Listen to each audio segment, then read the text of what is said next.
Hey, welcome to Hausa Channel. In today's video, we will show you how to change the background color in Photoshop. Open the photo you need in Photoshop. Click on the Selection tool from the left sidebar.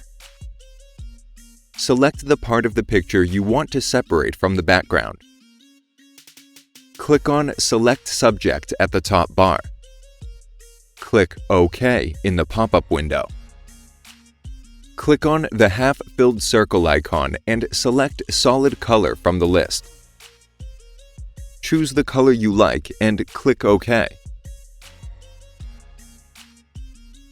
Click on the Layer Mask thumbnail. Click on Properties at the top right of the panel. Click on Invert.